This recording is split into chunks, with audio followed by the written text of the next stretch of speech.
Hey guys, welcome back to another video. In this video, I'm joined by Mohtasim, who is a software engineer too at Microsoft. In this video, we'll be talking about how people can get jobs in tech giants. So say, for example, you live in Asia, South Asia, Pakistan, India, and you want to get a job in, say, North America, Europe, or you want to break into the industry with some of the leading tech giants.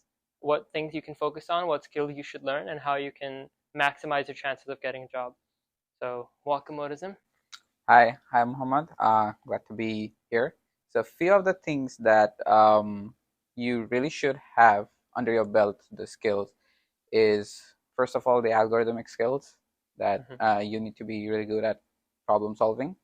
There are lots of debates over why it's necessary for screening people in the interviews, but I do feel strongly that it is necessary. It does bring bring a quality, and you there there are levels there are levels of engineers, like as you mentioned, software engineer 2, 1, freshers, principal, seniors. Yeah. So each role actually requires different set of skills. Mainly most are mainly advertised in the job requirements as well, but in the interview loops you will probably face in all roles you'll probably face the algorithmic challenges more commonly, and then as the role gets more senior you'll face system designs. Yeah. And the expectation from each category of interviews will be different in each role for sure. Yeah. So for algorithmic tests, there are like lots of online Resources, like resources. LeetCode and stuff, yeah. Yeah, LeetCode is the most popular one. You have other like hacker ranks, Yeah. and there are like you can do other online programming contests in the portals like Codeforces, Top Coders. So yeah, these are pretty good online resources that can brush up your algorithmic skills. But then again, there's really good one as called as PRAMP, where you can you can do one-on-one mock interviews, where you both are potentially looking for the job, prepping for the interview. So that helps. And for system designs, there are resources as well in the online. So and in the PRAMP you can do again one-on-one to brush up your system designs. Yeah. And there's certainly one other aspect that mostly people don't really look into when they're prepping. That's the behavioral side of the interviews. Like you get questions like, how did you tackle certain scenarios, challenges, overcome the challenges in your past roles? Or maybe if you're a fresher, how did you face certain scenarios in your student How days? do you break down problems? Yes. So those behavioral questions or scenarios, it gives you an upper hand if or a bit confidence, because there's very short time in your interviews. It's just 40 minutes, 45 minutes. So communicating effectively. Key skills. Yes. So yeah. So So having a strong computational base. So before you look into getting a job in tech giants, the first thing you need to do is have a strong computational base. I wouldn't say like like and then reasonable. And then effective communication as well, because that's, you only have one chance in an interview. You don't want to mess that one up. Yes, but sometimes when you go to the next rounds, like there are in the main loops, there are generally 3-4 rounds of interviews, maybe five as well. So you get multiple chances. So yeah, it depends, but it's surely if you have more skills and if you have good practice, you have better chance on cracking that job. Yeah. So this is good tips for how to like get a job actually. But let's backtrack. Like, how do you even get an interview? Say you live in a country where you don't have tech giants established. Say you live in like Pakistan. Well, India has a few, but say you live in like Bangladesh, Pakistan, or like somewhere in Africa, for example, and you want to like get a job in tech giant industries. Like, how do you actually get to that part? Like, what do you do? Okay. So yeah, I'm from Bangladesh.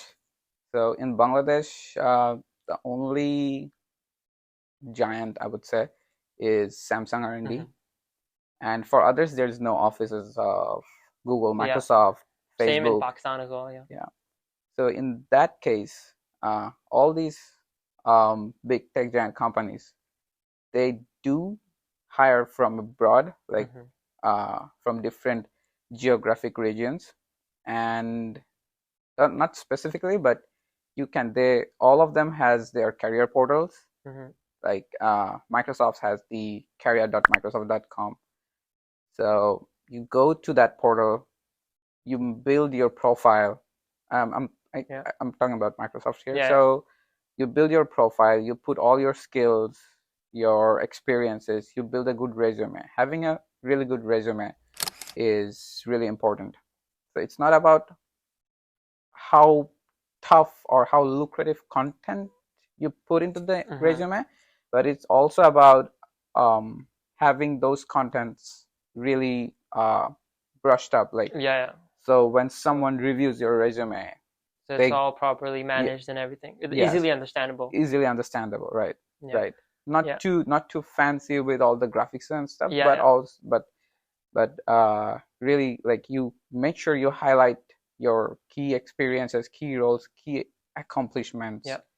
and if you're a Yeah. fresher, key projects you did, and make sure to, like, what I did for mine is I hyperlinked all of them, like, Yeah. to the online resources where one can go and see. Yeah. Okay. Yeah, that's another important tip. So that's the third tip. So first you mentioned having strong computational base. So if you're someone who is looking to crack into the tech giants, but you live in a country where they're not established, have strong computational skills, develop effective communication. Had a good resume, have good online profiles, and keep it simple. So what you're trying to say is, like, Yes.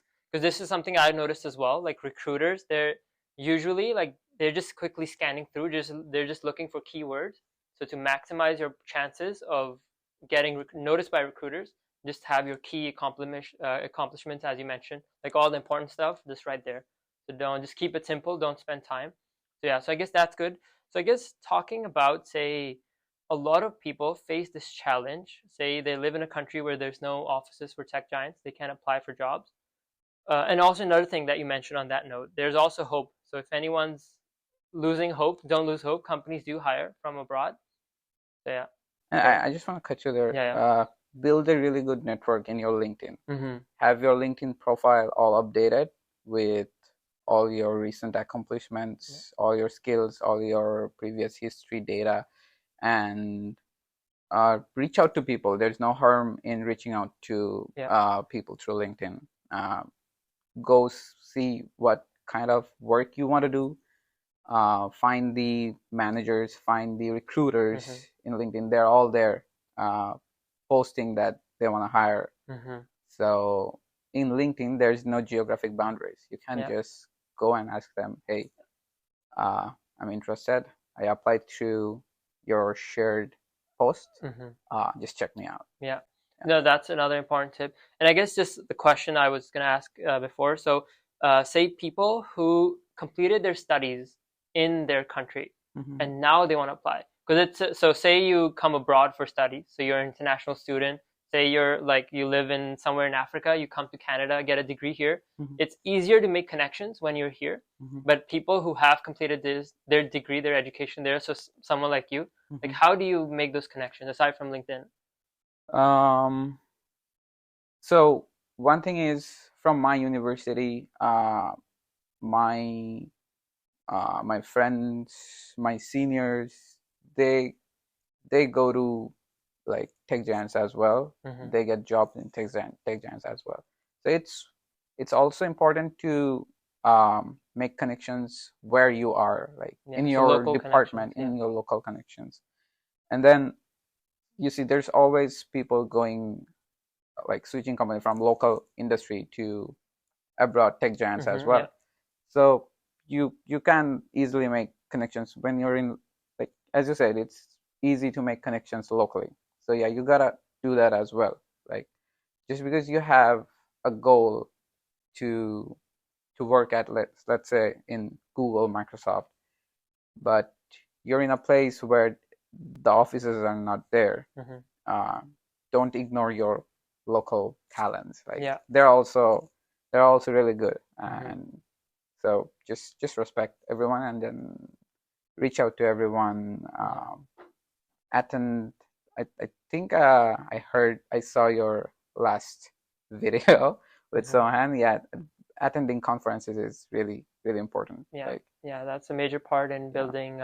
If no one knows what he's talking about, I'll link it in the description so you can check it out. Yeah. Okay, so I guess just ending off with this question. So what are some of the struggles you had in your personal journey? So you were from Bangladesh, you completed your studies there.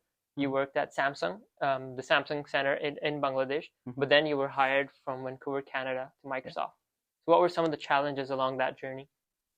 So the first challenge is like, if you say this building network, it takes time, and sometimes, it's, to be like blunt and honest, sometimes not everyone has the budget to hire from abroad. Like, so when you reach out, you might like you reach out to you reach out to 10 people, you face rejection from 8 to 9. So my suggestion is, don't stop there. Don't lose hope. Don't lose hope, and just use your weekends pretty well. This is what I used to do.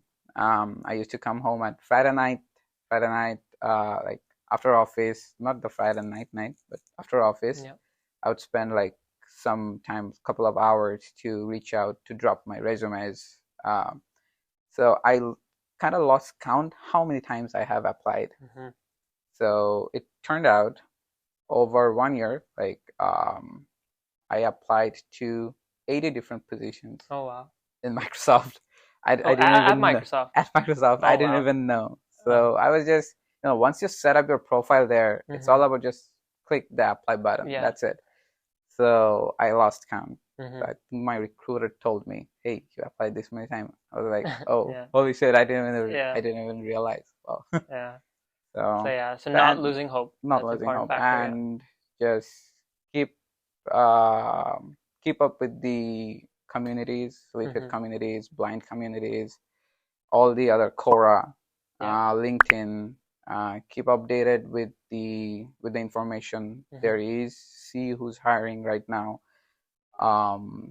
Just jump on there, drop your resume in, not in just one company, not in just one industry, but everywhere possible. That every role that actually makes you say, okay, I really want to work at this role, and then you'll automatically like get a call at some point. Getting the interview is the toughest one. If there's no local company, no tech giant company in where you are located at, it's the most difficult one, for sure. Well, thank you so much for joining me today. Thank you so much for having me as well. So I hope you guys have found this video helpful. So if you are someone who lives in a country where there are no tech giant centers or tech giant companies established, and you're looking to get a job abroad, so hopefully some of these tips by Mohtasim have helped you. So I'll put timestamps in the description below for each tip that he's given. So hope you guys have enjoyed this video. Let me know in the comments below what videos you'd like me to make in the future, and I'll see you in the next one.